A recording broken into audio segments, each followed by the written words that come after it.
అందరికీ నమస్కారం. ఈ న్యూ ఇయర్ వేడుకలు సందర్భంగా ఈ వికారాబాద్ అండ్ సరౌండింగ్ ఏరియాస్లో మనకు కొన్ని రిసార్ట్స్ ఉన్నాయి, చిన్న చిన్న రిసార్ట్స్ ఉన్నాయి. అదే కాకుండా ఫామ్ హౌసెస్ కూడా ఉన్నాయి. ఇక్కడ ఎవరైనా ఏదైనా సెలబ్రేషన్స్ చేయాలన్నా కూడా తప్పకుండా పర్మిషన్స్ తీసుకోవాలా, ఏదైనా ఈవెంట్స్ తీసుకోవాలన్నా కూడా అది పోలీసు వారు పర్మిషన్ ఇచ్చిన తర్వాతనే మనం ఇవ్వచ్చా ఇవ్వకూడదా సిచ్యువేషన్ బట్టి, లా అండ్ ఆర్డర్ బట్టి వాటిని డిసైడ్ చేయడం జరుగుతుంది. ఎటువంటి పరిస్థితుల్లో ఎవరైనా కానీ పర్మిషన్స్ తీసుకోకుండా మీరు ఏదైనా ఈవెంట్ ఆర్గనైజ్ చేసినా, లేకపోతే టూరిస్టులని మీరు ఎంకరేజ్ చేసి ఏదైనా యాక్టివిటీస్ ఈవెంట్స్ ఏదైనా చేసినా కూడా తప్పకుండా మీ పైన చట్టపరమైన చర్యలు తీసుకోవడం జరుగుతుంది.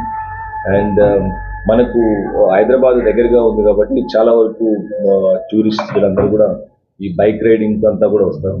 అటువంటి వారి కోసం పటిష్టంగా భద్రత పెట్టి మనం ఈ ఏరియాస్లో ఎవరైతే టూరిస్టులు ట్రెక్కింగ్ అంతా చేస్తారో ఆ ఏరియాలో కూడా పోలీస్ ప్రెసెన్స్ విజిబుల్గా ఉండేట్టు అండ్ ఈ డ్రంక్ అండ్ డ్రైవ్ కూడా మనము చేయడం జరుగుతుంది కంటిన్యూస్గా. ఇప్పటి నుంచి మనం 1 వీక్ జనవరి 1, 2 వరకు. కాబట్టి టూరిస్టులు ఎవరు వస్తున్నారో వాళ్ళు జాగ్రత్తగా అన్ని డాక్యుమెంట్స్ పెట్టుకోవడం, హెల్మెట్స్ పెట్టుకోవడం అండ్ డ్రంక్ అండ్ డ్రైవ్ చేయకుండా వికారాబాద్కి వచ్చి వాళ్ళు సేఫ్గా నేచర్ ఎంజాయ్ చేసి మళ్ళీ తిరిగి వెళ్ళాలని మేము కోరుకుంటున్నాం. Thank you.